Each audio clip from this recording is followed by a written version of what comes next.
वंदे मातरम दोस्तों। मैं हेमंत सिंह राजावत एक बार फिर से आपके सामने हाजिर हूँ। आज हम विज्ञान की एक नई सीरीज भौतिकी या फिजिक्स चालू करने वाले हैं, जिसमें हम उसके सामान्य परिचय को देखेंगे, इंट्रोडक्शन लेंगे कि क्या है, हमारे सिलेबस में क्या क्या आता है, कौन से वनडे एग्ज़ाम में हम क्या क्या उसका इस्तेमाल कर सकते हैं। तो आइए चालू करते हैं हम अपने आज के नए चैप्टर को, फिजिक्स को पढ़ने से पहले हम थोड़ा सा ये जान लें कि साइंस क्या है या विज्ञान क्या है। विज्ञान के अंतर्गत हम किसका अध्ययन करते हैं। तो विज्ञान या साइंस, जो साइंस शब्द की उत्पत्ति हुई है, जो साइंस शब्द की जो उत्पत्ति हुई है वो सेंटिया शब्द से हुई है। सेंटिया, यह क्या एक लैटिन वर्ड है, लैटिन शब्द है एक, जिसका अर्थ होता है टू नो या जानना। साइंस जो शब्द है इसकी जो उत्पत्ति हुई है ये एक लैटिन वर्ड से हुई है, सेंटिया से, जिसका अर्थ होता है जानना। तो हम साइंस की एक नॉर्मल सी डेफिनेशन बता सकते हैं कि किसी वस्तु के बारे में क्रमबद्ध अध्ययन को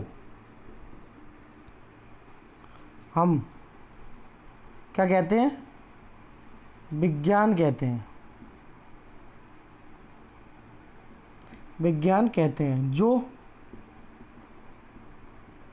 प्रयोगों व परीक्षणों पर आधारित हो। ऐसे ज्ञान को हम क्या बोलते हैं, विज्ञान। किसी वस्तु के बारे में क्रमबद्ध नॉलेज, जैसे कि हमने अभी लास्ट लेक्चर खत्म किए हमारे बायोलॉजी के, जिसमें हमने पढ़ा पाचन तंत्र। तो पाचन तंत्र को हमने एक प्रॉपर वे में पढ़ा कि हमने पहले देखा कि पाचन हमारे मुख में होता है, फिर अमाशय में होता है, फिर छोटी आंत में होता है, फिर बाकी सारी प्रोसेस कैसे चलती है। तो इसका हमने एक क्रमबद्ध अध्ययन किया पाचन तंत्र का। तो इस तरह के अध्ययन को हम क्या बोलते हैं, साइंस बोलते हैं। इस साइंस की बहुत सी शाखाएँ आजकल बन चुकी हैं, बहुत सी शाखाओं में विभाजित कर दिया गया है। जैसे फॉर एग्जाम्पल जीव विज्ञान, जिसमें हम जंतुओं से रिलेटेड या जीवों से रिलेटेड अध्ययन करते हैं, उनका क्रमबद्ध अध्ययन करते हैं, उसको हम जीव विज्ञान कहते हैं। उसके बाद पादप विज्ञान, इसमें हम पादपों के बारे में, पेड़ों के बारे में पूरा अध्ययन करते हैं। उसके बाद रसायन विज्ञान, उसके बाद भौतिकी। तो ये विज्ञान की अलग अलग शाखाएं हैं, जिसके अंतर्गत भौतिकी भी आती है, फिजिक्स भी आती है। तो फिजिक्स में हम किसका अध्ययन करते हैं, आइए हम वो देखते हैं कि फिजिक्स के अंतर्गत किस चीज़ का अध्ययन करते हैं या किस चीज़ के बारे में हम जानकारी प्राप्त करते हैं।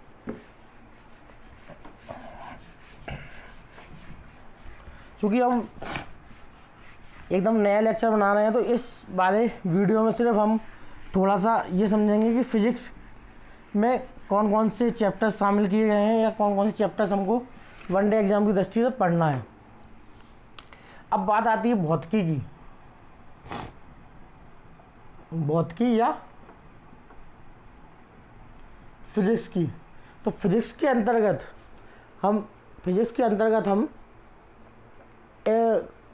ब्रह्मांड में उपस्थित सभी प्रकार की ऊर्जा, ब्रह्मांड में जितनी भी ऊर्जा विद्यमान है उसके बारे में अध्ययन, तथा उस ऊर्जा का द्रव्य यानी मैटर पर क्या इफेक्ट पड़ता है उसके बारे में अध्ययन करते हैं। मेरे कहने का मतलब ये है कि भौतिकी के अंतर्गत या भौतिकी विज्ञान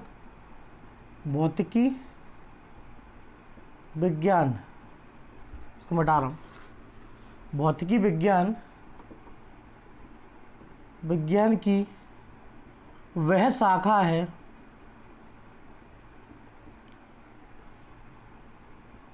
जिसके अंतर्गत हम ऊर्जा एवं इसके अंतर्गत हम ऊर्जा के विभिन्न रूप,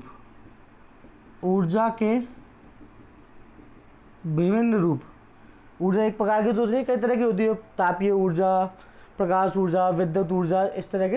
तो ऊर्जा के विभिन्न स्वरूपों तथा उसका द्रव्य या मैटर के साथ अन्योन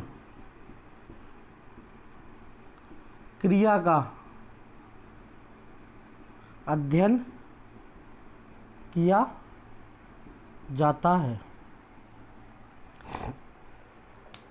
तो भौतिकी विज्ञान की वह शाखा है जिसके अंतर्गत हम किसका अध्ययन करते हैं? ऊर्जा के विभिन्न स्वरूपों तथा उसका द्रव्य यानी मैटर के साथ क्या क्रिया है, क्या अन्योन क्रिया कर रही है, उसके बारे में अध्ययन करते हैं। तो ऊर्जा के हमने विभिन्न सारे रूप देखे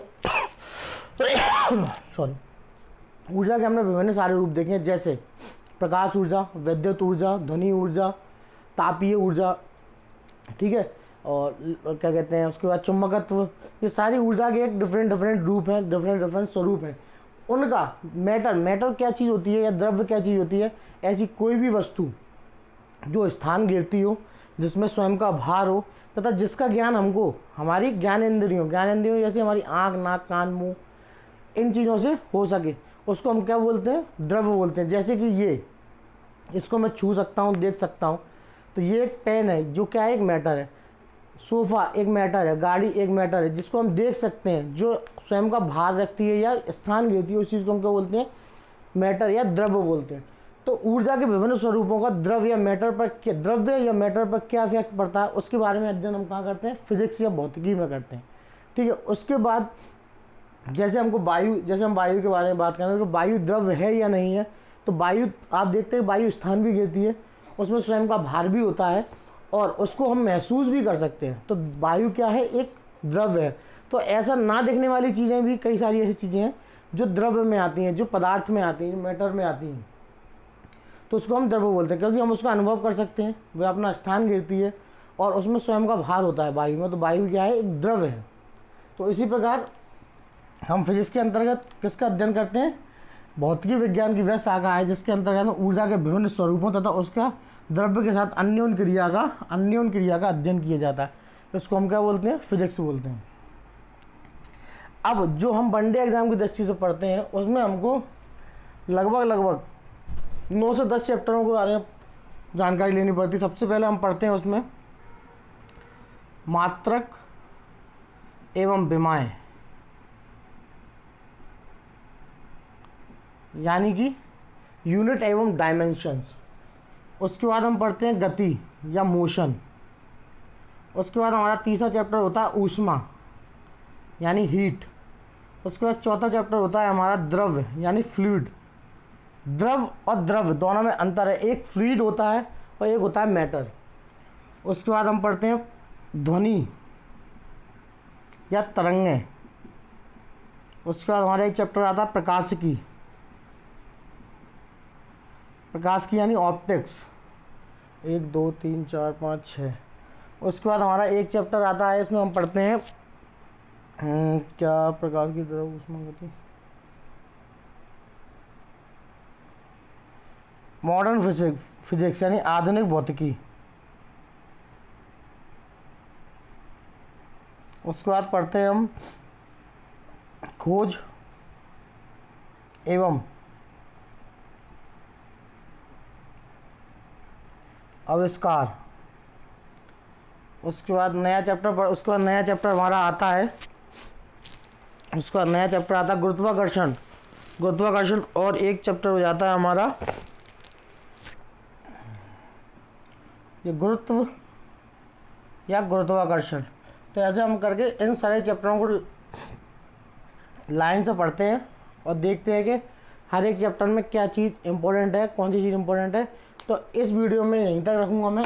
अगली वीडियो में हम अपना पहला चैप्टर मात्रक एवं विमाएं चालू करेंगे, जिसमें हम देखेंगे कि मात्रक क्या होते हैं, विमाएं क्या होती हैं। हर यूनिट को, हर एक क्वांटिटी को नापने के लिए, राशि को नापने के लिए हमें मात्रकों की आवश्यकता क्यों पड़ती है, मात्रकों को कौन डिसाइड करता है, मात्रकों की कौन कौन सी पद्धतियाँ अभी तक चली आ रही हैं या अभी कौन सी पद्धति चल रही है, वो सारी जानकारी हम अपने अगले वीडियो लेक्चर में लेंगे।